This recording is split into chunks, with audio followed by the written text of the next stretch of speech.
Les jeudis du DEFAP, vous savez, constituent pour nous un espace privilégié de réflexion où la mission de l'Église se pense au pluriel. Ce rendez-vous ambitionne une mise en perspective à la fois théologique, sociologique et pratique des grands enjeux de l'Église universelle. C'est un lieu où l'on s'interroge et où l'on interroge la réciprocité des échanges entre les églises du Nord et du Sud, entre les théologiens du Sud et du Nord. Fidèle à cette vocation de carrefour d'échanges théologiques, les jeudis du DEFAP sont ouverts à tous, à tout public, large et diversifié. Alors n'hésitez pas à en parler autour de vous. Nous pouvons accueillir des praticiens, des envoyés de retour de mission ou des pasteurs. Nous accueillons aussi dans le monde académique les étudiants en théologie, les chercheurs, les professeurs. Et dans le monde citoyen, toute personne intéressée par les relations internationales protestantes et le dialogue entre les cultures. Pour cette session, dans ce même esprit, nous recevons la docteure Flore Badilla Loupé pour traiter d'un sujet au cœur des tensions contemporaines, le rôle de l'Église dans la politique. Entre engagement prophétique et responsabilité éthique et sociétale, elle analyse comment l'institution ecclésiale peut contribuer au bien commun sans perdre sa spécificité spirituelle et prophétique. Flore Badilla, vous êtes pasteur de l'Église évangélique du Congo, en République du Congo évidemment, et une figure intellectuelle reconnue dans votre pays. Vous êtes docteur en théologie, spécialisé en éthique et licencié en philosophie. Actuellement, vous êtes doyenne de la faculté de théologie de l'Université protestante de Brazzaville.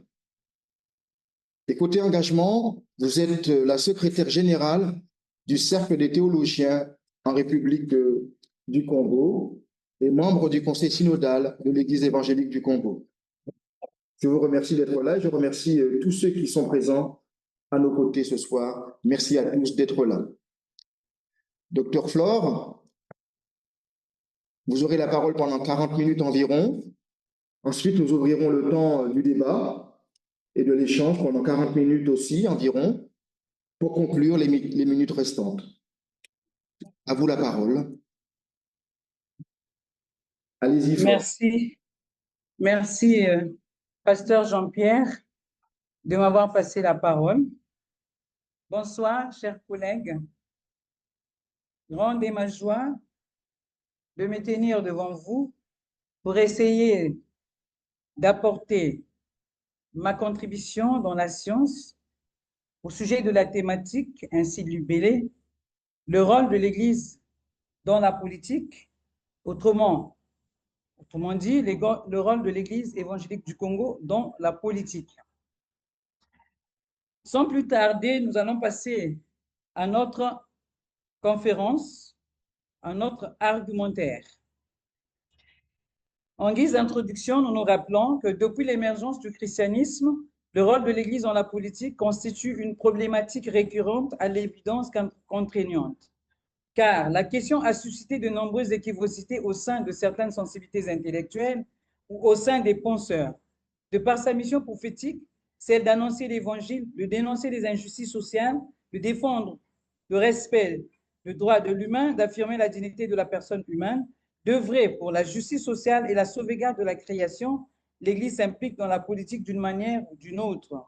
Notre thématique s'inscrit dans la recherche d'un éclairage constitutif du rôle de l'Église dans la politique en général et de l'Église évangélique du Congo en particulier. S'agissant du contexte de l'étude, nous mettons l'accent sur la médiation socio-analytique qui s'apparente à voir. Nous nous pencherons par la suite sur le problème qui se pose à notre perception en vue d'y apporter notre contribution. En effet, avant la réforme du XVIe siècle, l'Église traditionnelle dominante était le Saint-Siège, Rome, le Vatican ou l'Église catholique romaine. Ces dernières admettaient de manière explicite l'adhésion à la politique et s'impliquaient de par son fonctionnement dans la gestion de la cité.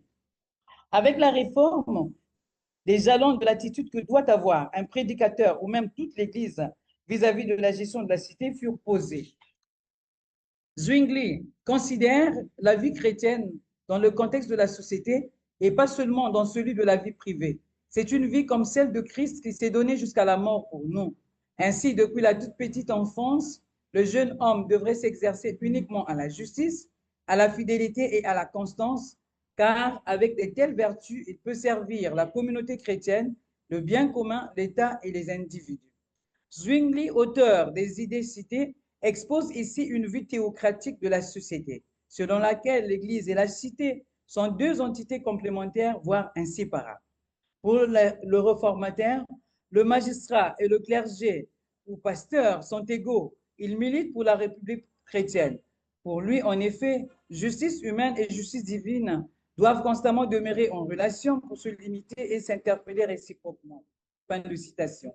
Calvin, quant à lui, sous-tend l'assertion selon laquelle, bien que l'Église et l'État soient théoriquement séparés, ils entretiennent une coopération si étroite que Genève devient en fait une théocratie.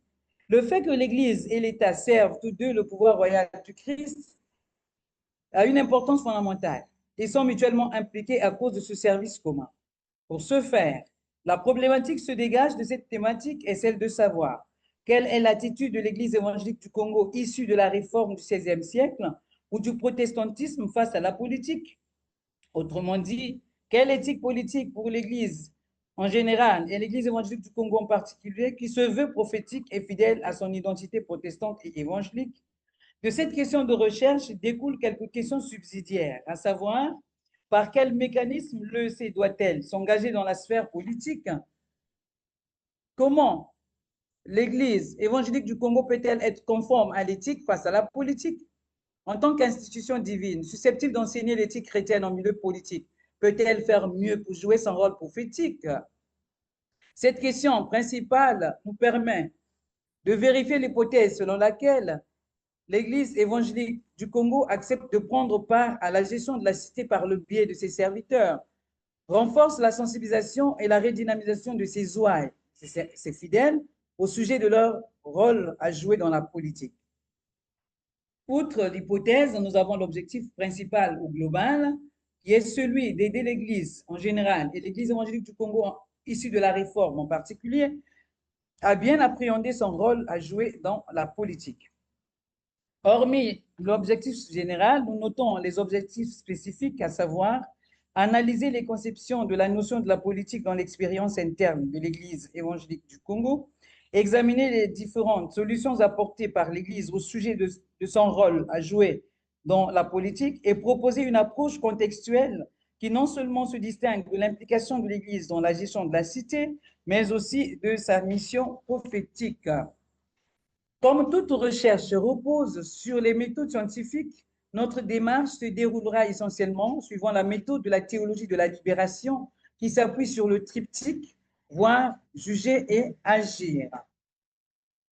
La méthode libérationniste qui sous-tend notre travail procède donc par trois médiations, à savoir, voir, c'est la médiation socio-analytique qui consiste à analyser le problème dans ses aspects sociopolitiques, économiques, culturels et religieux. C'est la méthode inductive ou le congrès. Juger, c'est la médiation herméneutique qui revient à rechercher le plan de Dieu à travers l'éclairage biblique et éthique susceptible de soutenir l'aspect pour le changement. Autrement dit, c'est la méthode déductive ou le semi-congrès. Agir, c'est la médiation pratique, la praxis ou l'application qui consiste à rechercher sur la base de l'éclairage théologico-éthique des pistes de solutions appropriées pour un travail efficace conduisant à un changement effectif. Ainsi, 6 points constituent l'ossature de notre argumentaire, à savoir, premièrement, nous allons scruter la position de l'Église évangélique du Congo face à la politique. Deuxièmement, la position des réformateurs par rapport au rôle que devrait jouer l'Église dans la politique. Troisièmement, la situation des églises protestantes et leur rôle dans la politique. Quatrièmement, la perception du pouvoir en Afrique traditionnelle. Cinquièmement, le témoignage des prophètes d'Israël. Et enfin, sixièmement, quelques suggestions et perspectives d'avenir pour l'Église. Passons donc à notre premier point, la position de l'Église évangélique du Congo face à la politique. Aujourd'hui, l'attitude des églises protestantes, comme le sait, à l'égard de la politique est un état d'indifférence du fait que l'Église manifeste une conception péjorative vis-à-vis de la politique. Pour le cas de l'Église évangélique du Congo, cela se justifie par le fait que lorsqu'un serviteur de Dieu appartenant à la dite Église manifeste le désir de travailler dans un cabinet ministériel, il lui est demandé une lettre de mise en disponibilité. Cela prouve à suffisance que les églises protestantes, en l'occurrence l'Église évangélique du Congo, se veulent apolitiques.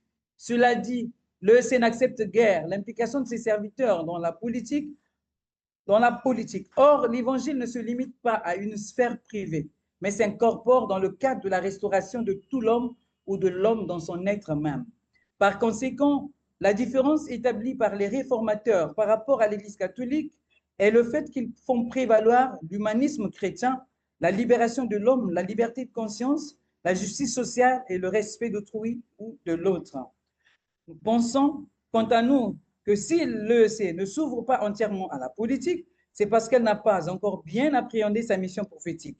Le refus catégorique de ses clergés de s'engager dans la politique, un engagement dont les textes fondamentaux de l'EEC font pourtant écho. En ce qui concerne les laïcs, on a un signe évident.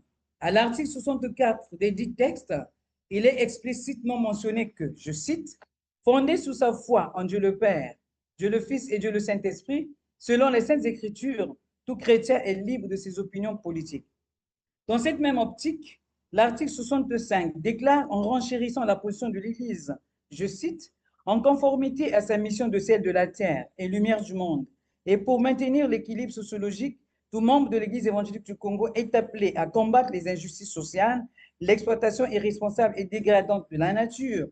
Dès lors, l'Église encourage ses membres qui s'engagent activement dans la vie politique du pays. » Fin de citation. En revanche, l'article 66 prohibe aux ecclésiastiques de ne pas y adhérer. Il stipule que les ecclésiastiques, en vertu de la spécialité de leur vocation sacerdotale, ont l'obligation de réserve. De ce fait, ils ne doivent ni adhérer à un parti politique, ni aspirer aux responsabilités politiques, ni orienter les choix politiques des fidèles. Fin de citation. Face à cette conception péjorative de la politique, nous faisons nôtre la maxime de Marx qui s'exclame en ces termes, je cite, « Si vous ne faites pas la politique vous fait. » Cette prise de position de l'EEC s'avère énigmatique, voire paradoxale, en ce sens que le serviteur de Dieu ou l'ecclésiastique est d'abord un chrétien avant qu'il ne soit mis à part pour le sacerdoce ou le ministère ecclésial. C'est aussi un fidèle qui est censé être le sel de la terre et lumière en milieu politique. Il convient de signifier que le gouvernement et la prophétie sont tous les deux nécessaires, même si cette dernière prend le pas sur le dernier. Elle s'obstine à dire, en effet, que l'évangile du Christ n'est pas en opposition avec le gouvernement, mais pour elle, il forme un tout cohérent. L'État se doit d'agir selon les règles prescrites par Dieu. C'est dans cette perspective que les réformateurs du XVIe siècle, notamment Luther et Calvin, ont mis l'accent sur les saintes écritures, notamment la sola scriptura, sola fide, sola gratia, soli Deo gloria et la gestion de la cité. Aussi ont-ils centré leurs réflexions sur la théorie des deux règnes, à savoir le règne temporel et le règne spirituel. Nous évoquons la pensée d'Arclien dans son opuscule, quand il atteste que, je cite, « Il n'y a jamais eu des saints qui ne se soient pas occupés des questions sociales ou politiques. Tels sont les propos de Luther en 1532-1533. » Fin de citation. En revanche, nous faisons mention de la conception d'Helmut Schmidt, homme d'État de l'ex-Allemagne fédérale, chrétien protestant et membre influent de la social-démocratie. Parlons de l'Église, elle est pour lui une communauté d'hommes de toute origine et de conditions unies entre eux par le Saint-Esprit au nom de Jésus-Christ. Sa mission principale, c'est la proclamation de la parole et l'action pastorale au sein du peuple de Dieu. Elle doit être une église populaire, c'est-à-dire l'église du peuple. C'est elle qui doit entretenir la flamme de la liberté en son sein en lui inculquant une éthique de conviction et de responsabilité. La conscience en Dieu et en lui-même ne doivent jamais laisser croire au peuple qu'il est mis en tutelle en quelque circonstance que ce soit. Le peuple est la somme d'individus libres et chaque individu, surtout chrétien, doit veiller que ni l'État ni la société ne violent sa liberté et sa dignité humaine. C'est dans ce sens qu'Helmut Schmidt déclare, je cite, « Sa position sur elle, sur telle ou telle valeur suprême, n'est redevable ni du jugement, ni de l'appréciation d'aucun autre homme ou structure. » Fin de citation. Parlons de la foi, qui ne relève que du domaine strictement personnel, elle est du domaine du non indéniable. À cause de sa foi qu'il élève dans le royaume des vérités suprêmes et définitives, le chrétien doit absolument rechercher le bien de la société à laquelle il appartient. Parlant de l'État, Schmitt le définit comme une organisation. Il est la forme juridique du peuple et n'a de raison d'être qu'en fonction sociale qui le compose. Pour le dénuder de tout instinct totalitaire, l'État doit être conscient qu'il n'est pas la seule expression d'organisation sociale des hommes qu'il rassemble. Il est donc limité, voire provisoire. Dans le cadre de sa limitation, l'État ne peut pas, par exemple, prétendre disposer de la transcendance de la personne humaine. Dans l'État, les hommes s'organisent pour constituer des communautés politiques. On s'y querelle, s'y bat, s'y entretue, etc. Cependant, la politique a quelque chose de noble et de divin, en ce sens que Dieu se cherche dans l'ordre et le désordre, les guerres, les tortures, les menaces. C'est fait, l'État et la politique ont une valeur éthique et eschatologique. La valeur éthique de l'État, c'est sa mission de rassemblement des hommes. C'est le fait de garantir à tous les citoyens la liberté et le droit de vivre ensemble dans le respect et la tolérance de la différence. Quant à sa valeur eschatologique, c'est sa vision prospective de l'histoire, au mieux ce qu'on appelle l'utopie politique. L'État se doit de faire des choix et se fixer des fins politiques. Parlons spécifiquement maintenant des rapports Église-État. Ils sont de deux ordres. Les rapports individuels des chrétiens avec l'État et les rapports entre l'Église institutionnelle et officielle avec l'État. Elles sont des valeurs suprêmes que l'État ou la société qui sont des réalités provisoires ne peuvent appréhender. Le citoyen doit être un homme qui se détermine librement et dont la position sur telle ou telle valeur suprême n'est redevable ni du jugement, ni de l'appréhension d'un autre homme. La vie de l'homme, sa conscience et sa dignité sont préalablement pour l'État. Si l'État respecte toutes ces valeurs susmentionnées, le chrétien en retour ne doit chercher que le bien de la cité, l'homme particulier étant un carrefour où se croisent la foi et la politique. Il doit seul, en fonction de sa conscience chrétienne, se former une opinion politique et en assumer l'entière responsabilité.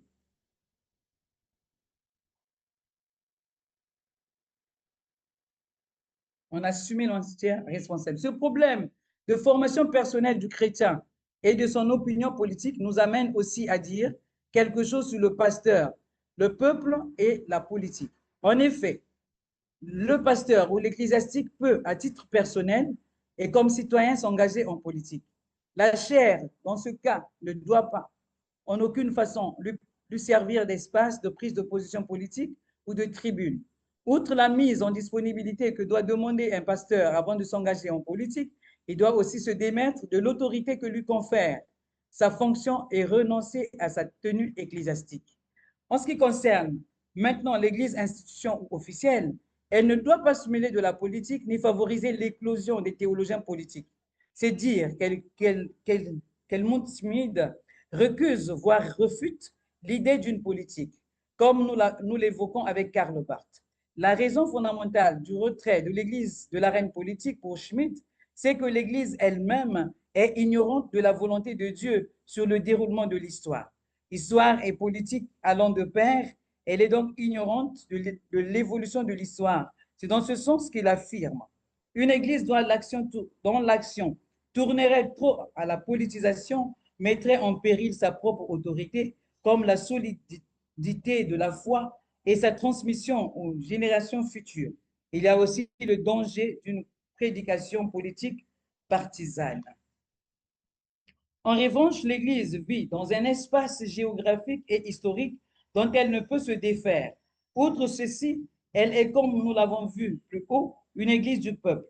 Le peuple attend toujours une solution à ces maux. Il n'est pas normal que l'Église se taise là où les hommes attendent d'elle une réponse à leurs problèmes. L'Église ne peut se risquer, donc, dans les querelles partisanes. Elle est la force morale de la nation tout entière est la gardienne des valeurs morales qui sont vitales même pour l'État. Sur ce point précis, l'État est tributaire de l'Église, tout comme sur le plan de la garantie de la proclamation de la parole, l'Église est tributaire de l'État. La relation de l'Église avec l'État ou la politique est donc une relation de partenariat. Deuxièmement, la position des réformateurs par rapport au rôle que devrait jouer l'Église dans la politique. De prime abord, Martin Luther, 1483-1546, théologien et réformateur allemand, initiateur de la réforme protestante, et de Jean Calvin, 1509-1564, la politique qu'il prône est l'anthropocentrique, c'est-à-dire l'homme au centre de toute existence. Cela va de soi avec la pensée de Jean-Paul Sartre, qui estime, dans l'existentialisme est un humanisme, que l'existence précède l'essence. Toute science qui ne met guère l'homme au cœur de sa réflexion bascule vers l'animalité. Toutefois, cette vision des réformateurs n'est guère mieux cernée d'emblée à l'Église évangélique du Congo et à d'autres églises protestantes. C'est pourquoi son implication dans la politique ne se fait pas de manière explicite. En sus, au XVIe siècle, les réformateurs ont eu recours à l'aide de l'État pour accomplir la mission de l'Église. En Suisse, l'évolution de l'Église était très étroitement liée au changement des structures politiques et démocratiques. Avec la séparation progressive de l'Église et de l'État par la loi française du 9 décembre 1905, devenue universelle, les églises réformées de Suisse sont confrontées à la question suivante. Comment faut-il de nos jours façonner l'Église pour qu'elle puisse accomplir sa mission? Cela nous préoccupe à plus d'un titre. C'est dire que le chrétien ne peut se retirer dans une vie intérieure. Celle-ci débouche sur la sphère familiale, professionnelle et publique. Et les défis émanant de cette sphère rejaillissent sur la vie intérieure. Mais comment s'articulent les deux règnes? S'inspirant de la Bible et de la tradition comme point de départ de la réforme luthérienne, Luther en a fait la théorie dans les années 1520 par ses considérations sur les deux règnes, comme nous l'avions sus évoqué. Au demeurant, l'action de Dieu s'exerce par une double manière, par deux règnes qu'il faut distinguer avec soin. L'un rend juste, l'autre crée la paix extérieure et s'oppose aux mauvaises actions. Aucun des deux ne saurait suffire à lui seul dans le monde, car, pense-t-il, sans le règne spirituel, personne ne saurait, par le seul moyen du temporel, devenir juste devant Dieu. De même, le règne du Christ ne s'étend pas à tous les hommes. En effet, de tout temps, les chrétiens n'ont été qu'un petit groupe au milieu des non-chrétiens. Or, là où le règne et le droit temporel gouvernent, il ne peut y avoir qu'hypocrisie, quand même il s'agirait des commandements de Dieu eux-mêmes. Sans le Saint-Esprit dans le cœur, personne ne devient vraiment juste, mais s'il accomplit toutes les bonnes œuvres qu'il peut. Mais que le règne spirituel gouverne sur le pays et les hommes, c'est lâcher la bride à la méchanceté et donner la carrière à tous les mauvais coups, car le commun des mortels ne peut accepter ce règne ni le comprendre. De toute évidence, la perspective de Luther sera différente puisque le règne temporel de Dieu s'exerce aussi sur le monde et la société qu'il préserve. C'est dans ce sillage que Dietrich Bonhoeffer sous-tend que l'amour de la patrie, c'est de savoir lutter pour que soit défait le régime d'oppression qu'elle exerce sur d'autres. Aussi, les gouvernants se doivent-ils de rechercher le bien-être du souverain primaire qu'est la population. C'est lorsque l'on s'aime soi-même que l'on peut faire du bien autour de soi, disait Aristote. Outre cela, quelles ont été nos motivations pour choisir cette thématique? Face aux multiples troubles sociopolitiques, socio-économiques qui secouent le monde en général et l'Afrique en particulier, l'urgence s'impose de redéfinir la mission prophétique de l'Église, celle d'annoncer l'Évangile, de dénoncer les injustices sociales, de défendre le respect des droits de l'humain, d'affirmer la dignité de la personne humaine, d'œuvrer pour la justice sociale et de sauvegarder la création, comme nous l'avions sus mentionné. Hormis cette mission prophétique, il est judicieux, voire impérieux de dire que l'Église évangélique du Congo est tenue de mettre en exergue la mission première que le tout autre a assignée à l'être humain, celle qui consiste à cultiver et à garder le jardin. Ce qui revient à dire que l'Église doit sortir de ses ornières pour prendre part à la gestion de la cité en laissant ses fidèles et ses serviteurs qui pressentent un appel pour servir la nation de s'engager et sans contrainte. Elle devrait se passer des mises en disponibilité, surtout si nous reconnaissons que la parole de Dieu n'est pas incompatible avec la gestion de la cité. Cette clarification permet de mieux cerner son implication dans la gestion des hommes et des biens par tous, fidèles comme ecclésiastiques. De ce fait, le rôle de l'Église dans la politique constitue une piste à suivre par l'Église en général et l'Église évangélique du Congo en particulier dans le processus du rapport entre l'Église et la politique. Ces deux entités qui permettent de réguler la vie de l'homme ou de l'être humain dans le déjà et le pas encore. À cet effet, nous disposons d'une importante littérature d'ouvrages et d'auteurs sur lesquels notre argumentaire se focalise. Entre autres, nous citons Jean Calvin, qui en 1536 adopte l'idée traditionnelle selon laquelle tout pouvoir vient de Dieu. À la différence de Luther, Calvin admet que si ce pouvoir venait à être tyrannique, on peut lui opposer résistance.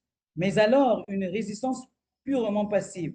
Calvin pense que le pouvoir temporel est entièrement subordonné au pouvoir spirituel. Aucune liberté de conscience ne peut être admise. Mais Franz Gillenard, de son côté, affirme qu'il faut que l'Église réfléchisse aux incidences de l'amour sur la vie publique et cette première obéissance lui permettra de remplir sa tâche vis-à-vis de l'État, qui essaiera de l'aider à trouver la voie où elle doit s'engager, les vérités pratiques qu'elle devra se donner comme but. L'Église est ainsi destinée à servir de conscience à l'État. Elle doit lui montrer le sens de sa mission, lui laissant la tâche de trouver les voies et moyens de la réaliser. L'État, par contre, ne remplit pas toujours sa mission, en ce sens qu'il est complètement insensible aux vérités qu'il sait ou qu'on lui rappelle.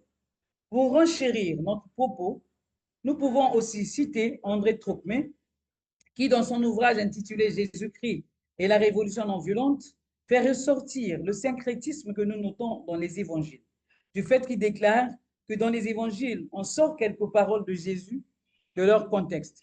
Les moralistes chrétiens soulignent que Jésus ne nous a laissé aucun enseignement politique. Cependant, le citoyen chrétien n'est pas, comme certains veulent le faire croire, déchiré intérieurement par des conflits de devoirs contradictoires entre la conscience chrétienne et son appartenance à l'État. Il faut réécrire les 4 évangiles si l'on veut retirer à Jésus toute prétention politique, a-t-il déclaré. A contrario, Jacques Ellul et Hall, ou les autres, estiment dans un ouvrage collectif que nous ne trouvons dans les épîtres aucun conseil d'avoir à participer à une vocation politique ou à devenir magistrat. De citation. Pour eux, on ne peut pas parler du rapport entre l'Église et l'État. Sur ce, le chrétien ne doit pas se mêler de la gestion de la cité du fait que les pouvoirs, voire les tâches, sont séparés entre le politique et le croyant. Heureusement qu'Ellul est revenu sur sa pensée en précisant que ce qui est important, c'est le fait que le pouvoir soit exercé par un homme qui pratique la vertu. La vertu est perçue ici comme une qualité humaine, valeur morale ou une probité. C'est aussi la conduite conforme aux lois édictées par la morale, prônant le bien par opposition au mal. La vertu se donne à comprendre également comme la conduite marquée de pureté, de droiture, de sagesse et d'abstinence. Autrement dit, disposition spirituelle à agir en accord avec la loi divine. Dans le même ordre d'idées, nous évoquons les auteurs africains, notamment Kamana et Jean-Marc Ella, qui s'évertuent tour à tour dans cette dynamique de la pensée pensante au sujet du rôle de l'Église dans la politique. Outre cela, Kamana, dans son ouvrage intitulé « L'Afrique va-t-elle mourir? Bousculer l'imaginaire africain, essai d'éthique politique », s'interroge sur le fait que le continent africain va-t-il mourir, alors qu'un profond pessimisme se répand en Afrique sur sa capacité à sortir de sa crise, de ses impasses, notamment le sida, la corruption, la famine, la pauvreté, etc. L'auteur mise sur les possibilités d'une mutation globale de l'imaginaire négro-africain à la lumière de l'Évangile. L'Afrique se débat avec de nombreux mythes. Le vocable mythe, qui dérive du grec mythos, s'appréhende comme un récit imaginaire mieux qu'une légende. Dans le mythe, on utilise un langage imagé. Il était une fois, mais depuis cette fois n'est jamais parvenu. Il s'agit de contribuer à l'élaboration d'une éthique politique qui tienne mieux compte de nouveaux mythes de la société africaine. Pour élucider sa position, en 2009, l'auteur évoque le problème de la puissance et de l'impuissance de la politique dans la société africaine. Dans beaucoup de pays intertropicaux, la politique pose problème. Elle se présente comme une pratique dont il est difficile de saisir les fins par rapport aux besoins des populations et de comprendre les moyens par rapport aux finalités qu'exige une gestion efficace et efficiente des nations modernes. Cette vision de l'action et de l'engagement politique en puissance de vie demande que nous devenions nous-mêmes le tronc des nouvelles arbres de vie. Dans cette même optique, Jean-Marc Ella, dans l'ouvrage Le cri de l'homme africain, s'interroge sur des enjeux d'Africains décidés d'assumer les drames et les conflits de la société africaine. Ces défis obligent les communautés d'évangile à réévaluer leur style d'existence et à participer aux efforts de résistance à toute forme d'oppression et de domination.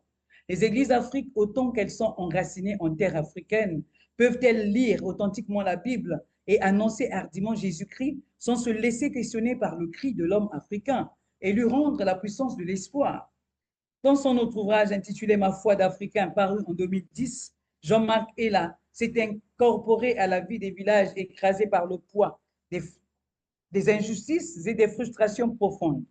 Cela lui a permis de partager les difficultés et les interrogations des communautés qu'il s'éveille à l'écoute de la parole de Dieu, qui est devenu leur compagnon dans les petits pas de libération. Il est impossible, à en croire Jean-Marc Ella, de considérer un aspect de la foi sans rechercher son impact sur la vie des paysans marginalisés. Au milieu des contraintes et des tensions, l'Évangile éclaire les grandes questions de l'existence et nourrit l'espérance des pauvres. À toutes fins utiles, cet élan de solidarité qui transparaît chez Kamana et Jean-Marc Ella rime avec l'éthique que prône le philosophe Aristote qui a vécu en 384-322 avant Jésus-Christ. A priori, la plupart des spécialistes s'accordent pour voir dans Aristote le précurseur des théoriciens politiques. Contrairement aux stoïciens, l'apport d'Aristote dans la politique est un trait caractéristique de la nature humaine, qu'il définit comme un animal politique. Pour Aristote, l'homme est un animal politique. C'est dire que l'être humain est essentiellement défini par sa sociabilité et par les règles que cette qualité suscite. Il a naturellement un penchant à s'associer. L'homme est voué à la politique et non contraint. Il ne peut réaliser sa pleine et entière humanité qu'au contact de ses semblables dans la cité. La fin ultime de cette cité est le bonheur de l'homme en tant qu'activité de la raison. Cela a trait à la maxime de Blaise Pascal dans les pensées quand il sous-tend, je cite, « L'homme n'est rien sans les hommes ». Fin de citation. On le voit, l'éthique d'Aristote est une éthique communautaire. Elle embrasse différents domaines de la vie avec beaucoup d'influence sur les pères de l'Église dans l'articulation de la théologie chrétienne. Il poursuit en disant que le prêtre fut d'abord le roi. Sous la République, le titre survécut pour désigner la charge du rex sacrorum en latin, qui signifie roi des choses sacrées. Nous pouvons de toute évidence signaler que la philosophie aristotélicienne était la base de la vie communautaire. Aujourd'hui, beaucoup sont ceux qui réclament le retour à l'éthique d'Aristote, qui nous semble avoir des similitudes dans les cultures africaines. Car si la pensée d'Aristote s'attelle sur le bonheur communautaire, nous estimons que ce bonheur peut être une fin en soi. Si chaque citoyen vivant dans une cité pouvait être à la quête de ce bonheur, la gestion de la cité connaîtrait une amélioration à l'égard de ces sujets. L'Africain est tenu de revenir à la case de départ pour consolider les liens dans une communauté rurale ou urbaine. Troisièmement, la situation des églises protestantes et leur rôle dans la politique. Dans l'Antiquité, la notion de la politique était la recherche du bonheur communautaire. Les philosophes qui ont cogité autour de ce substantif ont fait savoir que la politique du latin politicus et du grec politikos, de polis qui signifie cité, est la manière dont l'humain doit gérer son milieu ambiant, sociétal, social ou son environnement. Avec l'arrivée du christianisme et la séparation de l'Église avec l'État, le protestantisme s'est érigé en observateur des affaires publiques, contrairement à l'Église catholique. Depuis les temps immémoriaux jusqu'à la postmodernité, les protestants sont hostiles à l'idée de faire jouer aux ecclésiastiques le rôle primordial dans la politique. Ce milieu, pense-t-il, est hostile aux croyants et surtout aux ministres de culte. Toutefois, ce refus est dû à l'observance de la loi de Dieu et au respect de sa parole. Calvès fait cette observation judicieuse parce qu'il voit parmi les hommes les ravages de la politisation extrême d'hier. Mais n'y a-t-il pas alors le danger que les chrétiens ou les ecclésiastiques n'apportent pas à la communauté politique tout ce dont ils lui sont redevables? Il se peut, dit-il, d'un côté, que recule un peu la conviction que la politique est le monde de l'intérêt, de l'ambition et de la tricherie. Cette mise à part des ecclésiastiques résonne comme un écho de la pensée de Platon. Platon, philosophe grec qui a vécu dans l'Antiquité, estime au contraire que l'exercice du pouvoir suppose un discernement que seules les études les plus complètes peuvent permettre. Il prône donc une aristocratie fondée sur le mérite et dirigée par les philosophes rois. En outre, il dénonce les insuffisances de toutes les autres formes de gouvernement, à savoir la théocratie, l'oligarchie, la démocratie et la tyrannie. Dans la République et les lois, Platon dresse un tableau de sa cité idéale, où un État idéal qui aura pour finalité la justice, entendue comme la répartition mesurée et harmonieuse des appétits, de la volonté et de l'esprit qui sont des composantes essentielles de l'âme. Il poursuit sa pensée en se méfiant du monde des apparences, mais paradoxalement démontre que le monde que nous considérons comme réel influe sur le monde apparent ou irréel. Quatrième point, la perception du pouvoir en Afrique traditionnelle. En Afrique traditionnelle, le pouvoir était considéré comme détenu réellement des ancêtres. Le chef tendait à incarner la figure des ancêtres et par ce biais, il monopolisait le pouvoir. Heureusement, il n'était pas le seul à communiquer avec les ancêtres, car d'autres instances de communication avec l'au-delà tempéraient cette tentation de l'absolutisme et exerçaient un contrôle réel sur le chef. C'étaient les devins, les chefs des clans et les grands féticheurs ou les nganga. Concernant le rapport entre le religieux et le politique, dans l'Afrique traditionnelle, le chef, le roi incarnait un pouvoir spirituel. Donc, il nous est difficile d'affirmer cette séparation. Mais nous voulons plutôt noter la symbiose qui existait entre le pouvoir temporel et le pouvoir spirituel. Quel est le rôle du pouvoir en Afrique noire? En Afrique noire, la conception de l'homme est dualiste, c'est-à-dire il est composé du corps et de l'esprit. Le père est celui qui gère l'organisation familiale. Le roi était au même titre que les dieux. C'était l'être par excellence qui reliait le monde visible au monde invisible. Ce dernier incarnait dans la société et servait le lien avec les ancêtres, les divinités. Avec l'émergence de la religion, on a concilié le religieux et le politique. Nonobstant la laïcité, nous notons que les loges se mêlent actuellement de la politique. Il y a donc une fusion entre le spirituel et le temporel. Nous passons donc au cinquième point, le témoignage des prophéties d'Israël. Le ministère des prophètes de l'Ancien Testament auprès des rois illustre la vision de l'Église servante de la justice et du bien-être des nations. La mission magistrale du prophète Nathan chez le roi David ne fait pas de l'ombre au prophétisme d'Ésaïe, Jérémie, Ézéchiel, Michée, Élie et bien d'autres qui n'ont pas craint d'aller apporter le message de vérité aux rois et aux hommes politiques. Ces hommes de Dieu étaient tous convaincus qu'ils agissaient et parlaient de la part de l'Éternel. Un aspect particulier de la recherche vétérotestamentaire concerne les genres littéraires utilisés par les prophètes dans leurs diverses interventions. Il n'est pas différent de savoir, quand on analyse leur message, à quel type d'expression on a affaire.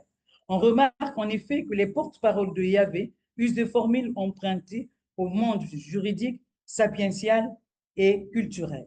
Ils emploient par exemple une tournure souvent attestée dans l'Ancien Testament, comme dans le Proche-Orient ancien en ces termes. Ko Amar Adonai. Ainsi parle le Seigneur. On la rencontre souvent chez Amos, Jérémie, Ézéchiel et que sais-je encore. Elle relève du style du message et indique que les prophètes conçoivent leur mission comme la transmission à un tiers de la parole divine. Cette phrase introductive s'accompagne généralement d'un oracle, ou mieux d'une déclaration qui contient une menace, réprimande, une exhortation ou une promesse de salut. Que pouvons-nous alors dire de la vocation prophétique de Nathan pendant le règne du roi David? Le prophète Nathan a sa mission dans la cour royale. Prophète remarquable qui vécut à l'époque de David et de Salomon. Après l'élection de David comme roi d'Israël, celui-ci avait attendu patiemment, pleinement le bon moment de monter sur le trône. Il apparaît maintenant comme un homme politique avisé qui fait tout son possible pour stabiliser et sécuriser sa couronne. Quel était le rôle que le prophète Nathan joue à l'égard du roi David? En dehors des victoires remportées par David, Ce dernier soumit au prophète le projet de construction du temple. Nathan acquiesça, mais Dieu lui ordonna de faire savoir au roi que ce ne serait pas lui qui aurait l'honneur d'élever l'édifice sacré. Plus tard, Nathan eut la mission de reprocher à David son adultère et la mort d'Uri, le Hittite. Pour convaincre le roi de péché, le prophète se servit d'une anecdote qu'il assimile à la brebis, car cet homme de Dieu devait savoir qu'il était dangereux de parler au roi, surtout pour le réprimander. En acceptant ses reproches et en reconnaissant le tort, le péché commis, David s'humilia réellement et se repentit. Dieu le châtia directement, mais aussi de manière indirecte, car David récolta ce que son exemple et son caractère avaient sémé dans sa famille.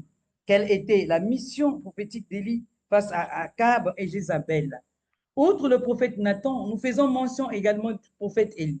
L'un des plus grands prophètes, on l'appelait le Tishbite de Galad.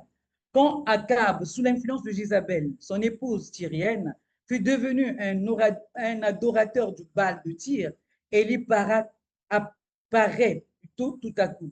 Il se présente devant le souverain perverti, lui annonce de durée indéterminée. Dans 1 Roi 17:1, la parole de Dieu déclare, je cite, Élie le Tishbite, l'un des habitants de Galad, dit Akab, l'Éternel est vivant, le Dieu d'Israël, dont je suis le serviteur. Il n'y aura ces années-ci, ni rosée, ni pluie, sinon à ma parole. Fin de citation. Son rôle principal n'était pas de faire pleuvoir ou cesser de pleuvoir, mais plutôt comme un vrai prophète qu'il était de voir ou d'entendre ce que le Seigneur allait faire. Jacques déclare ce sujet que c'est dans la suite de sa prière de foi que la pluie cessa. Les derniers mots de la prophétie d'Élie, sinon à ma parole, laissaient entrevoir un espoir de voir la situation changer si le roi et le prophète se répandaient. Le prophète Ésaïe dans la cour royale ou le prophète du sens. Parmi ces prophètes, nous citons également le prophète Ésaïe qui proclamait des oracles contre Juda et Jérusalem au temps d'Ozias, de Jotham, d'Akaz et d'Ézéchiel. Le premier livre d'Ésaïe ou le proto-Ésaïe vit à une époque où la puissance dominante du Proche-Orient est la Syrie, dont la politique d'annexion menace à la fois Samarie et Jérusalem. Le prophète du 8e siècle avant Jésus-Christ s'exclame on s'explique d'une manière classique, à la fois retenue et ferme. Il y a quelque chose de sapiential et de seigneurial dans ses propos. Son message comme son style atteste un haut rang social. Il parle d'égal à égal avec le roi. Il a ses entrées à la cour, connaît bien les milieux des sages, c'est-à-dire des fonctionnaires de l'État auxquels il ne craint pas de s'opposer avec fermeté. Enfin, le prophète Jérémie et sa mission prophétique ou la question sociale. Jérémie, de 627 jusqu'en 587 environ, c'est le témoin privilégié de la fin du royaume de Juda. À la fin du 7e siècle, Juda est entraîné dans les turbulences de la politique internationale. Laurent Huisset a préféré travailler sur le livre de Jérémie parce que le message de ce dernier renferme une grande diversité des thèmes théologiques, aptes à fournir des points pour rechercher d'éventuelles mises en relation avec la justice sociale. Dans l'enclore, avec le 6e point, les quelques suggestions et perspectives d'avenir pour l'Église en général et pour l'Église évangélique du Congo en particulier. L'Église en tant qu'entité qui régule la vie humaine dans la société, considérée aussi comme la garante de la paix sociale, est amenée à prendre sa responsabilité comme au temps des prophètes pour rappeler à l'ordre les gouvernants dans leur tâche de gouverner la cité, afin que l'être humain vive le ciel sur la terre, c'est-à-dire le bonheur sur la terre. C'est dans cette perspective que nous estimons que notre bonheur n'est pas seulement eschatologique, mais aussi concret, matériel, maniable, palpable et présent. Par ailleurs, nous suggérons que l'Église évangélique du Congo, donc l'Église en général et l'Église évangélique du Congo en particulier, développe une catéchèse sur les deux notions, à savoir Église et politique, afin que l'enfant qui s'imprègne de ces réalités existentielles ne s'en détournera pas à l'avenir, mais plutôt il assumera sa fonction dans la société en prônant l'éthique chrétienne. Mettre en place une fonction sacerdotale qui permettra aux chrétiens de prier pour ceux qui détiennent le pouvoir et pour la protection et la guérison de la nation. Mettre sur pied une fonction pouvant offrir un enseignement, ses conseils et sa direction aux autorités et aux administrés. L'Église devrait Par conséquent, encourager les chrétiens à se comporter en bons citoyens, c'est-à-dire à obéir aux lois et à payer leurs impôts. Mettre en exergue une fonction prophétique, celle qui fera des reproches à l'État et s'opposer à lui lorsqu'il se lève contre Dieu, contre la population ou agit injustement. La bonne gouvernance doit se conformer aux lois de Dieu qui gouverne sa création et l'humanité. Redynamise les fidèles et ecclésiastiques à prendre leurs responsabilités face à la question politique qui suscite tant de frustration au souverain primaire qu'est la population. De par sa mission, elle est censée jouer son rôle prophétique au sein de la politique pour la transformation des mentalités et de la bonne gouvernance des hommes et des biens. Enfin, il est souhaitable que les pasteurs et fidèles se déploient dans la gestion de la cité. Ceci étant, nos sociétés seront gouvernées par des hommes qui ont la crainte de Dieu et le désir de voir les citoyens dans la jouissance, dans le bonheur et dans le mieux-être. Souligne la conception des deux règnes comme une conception dans l'amour de Dieu, ne pas vouloir les dissocier du fait que toute autorité vient de Dieu, afin qu'il y ait l'harmonie et l'interdépendance dans nos relations interpersonnelles. Cesse de considérer ce milieu politique comme un milieu satanique, mais elle est censée établir une corrélation entre l'Église et la politique. Car les pays africains qui se sont engagés sur la voie de la démocratie, le rôle des églises est avéré capital, non seulement dans les nouvelles orientations prises par les États, mais aussi dans l'assurance sur le processus amorcé, dans le processus amorcé superficiellement, mais une lame de fond dont dépendra l'avenir de l'Afrique. C'est dans ce sens que nous mettons sur pied un centre de dialogue entre le politique et le religieux. Dans ce cadre, ils sont tenus de travailler en symbiose afin que le règne de Dieu s'installe réellement sur la terre. Autorise de réviser l'article 66 se trouvant dans ces textes fondamentaux en vue de permettre aux serviteurs, aux ecclésiastiques, d'apporter l'éthique chrétienne dans ce milieu social. L'Église doit continuer à enseigner la doctrine chrétienne qui est focalisée sur l'amour du prochain, le respect de l'environnement, bref, la recherche du respect des droits de l'humain, afin que tout citoyen ait la vie en abondance. Sur ce, nous proposons un article au lieu et place de l'article 66 des textes fondamentaux de l'EEC que nous intitulons l'article de substitution en ces termes. Les ecclésiastiques, en vertu de leur ministère ecclésial, doivent s'impliquer dans la gestion de la cité sans être mis en disponibilité par l'Église évangélique du Congo. Ils doivent participer à la bonne gouvernance des hommes, des biens, enseigner, pratiquer l'éthique chrétienne dans le milieu politique et assurer l'accompagnement pastoral à l'homme politique. Cet article devrait servir de principe de base à l'Église en général et à l'Église évangélique du Congo en particulier, afin d'éviter toute fausse accusation à l'endroit des serviteurs pouvant entretenir des bons rapports avec l'État. Il est préférable que l'EEC tienne compte de la formation de ses fidèles et ecclésiastiques au sujet de la politique. Donc, le mieux serait que les fidèles ecclésiastiques soient conscientisés au sujet de l'engagement politique de l'Église. Ils doivent censés savoir jusqu'où l'Église devrait s'engager dans la politique. En guise de conclusion, nous voulons rappeler qu'au terme de cette analyse, il est de bonne loi de signifier qu'étant une entité qui a pour mission d'annoncer ou de dénoncer les injustices sociales, l'Église en général et l'Église évangélique du Congo en particulier est tenue d'assumer la responsabilité qui lui incombe devant les cris du peuple gouverné par l'État. L'urgence s'impose de redéfinir la mission prophétique de l'Église. Elle doit prendre ses engagements politiques afin d'adopter l'éthique chrétienne en milieu politique et l'accompagnement pastoral de l'homme politique. Cet engagement de l'Église dans la gestion de la cité par le biais de ses chrétiens ecclésiastiques est un devoir. Ce devoir consiste à lutter pour le bien-être de la population, car telle est la mission que Dieu a assignée aux églises. C'est là l'apostolat de l'Église qui n'est véritablement Église que quand elle se laisse complètement absorber et utiliser dans cette action de Dieu. En avril 2011, s'est tenue à l'Université protestante d'Afrique centrale, plus précisément à l'UPAC, une semaine interdisciplinaire sur le thème « La mission prophétique de l'Église ». Il ressort de ces assises que l'Église protestante doit sortir de son enclos, de ses ornières, de son engrenage nominal, de sa neutralité, bref, de son indifférence pour dénoncer comme les prophètes Ésaïe, Amos, Jérémie, Ézéchiel, etc. les injustices sociales qui caractérisaient la communauté d'Israël. Mais le constat est qu'actuellement, l'Église ne joue pas son rôle prophétique. C'est pourquoi les théologiens et les scientifiques se sont réunis pendant 2 jours de réflexion afin de montrer comment l'Église doit prendre en toute responsabilité sa mission prophétique que le Très-Haut, l'indéterminé, l'apparent, où Dieu a assigné à l'être humain. Autrement dit, le principe premier de la vie qui a donné l'existence à l'existence, comme l'appelle le philosophe de l'Antiquité Anaximonde, c'est Dieu. Concomitamment, nous notifions l'association des institutions de formation théologique Astéol, qui s'est réunie en août 2011 à Brazzaville, avec pour thème crucial l'Église en Afrique doit assumer sa mission prophétique et être la sentinelle des valeurs chrétiennes.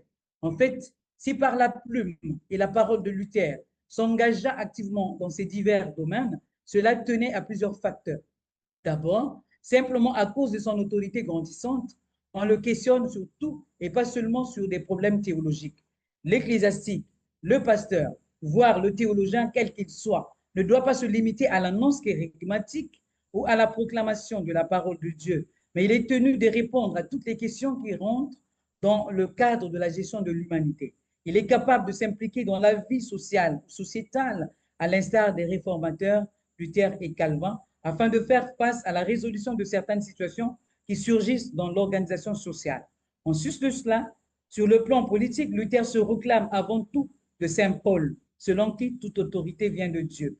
Au nom de la doctrine de 2 règnes, le règne spirituel et le règne temporel, in fine, que l'Église protestante en général, ou l'Église évangélique du Congo soit militante, voire confessante, comme l'affirme Karl Barth dans la déclaration de Barmen, afin que le sujet pensant qu'est l'homme goûte les prémices du royaume des dieux sur terre. J'ai dit et je vous remercie. Docteur Moore, merci beaucoup pour cet exposé formidable, riche, développé en 6 points et avec passion. Merci pour votre passion. Merci pour votre appel vibrant pour que l'Église assume sa mission prophétique.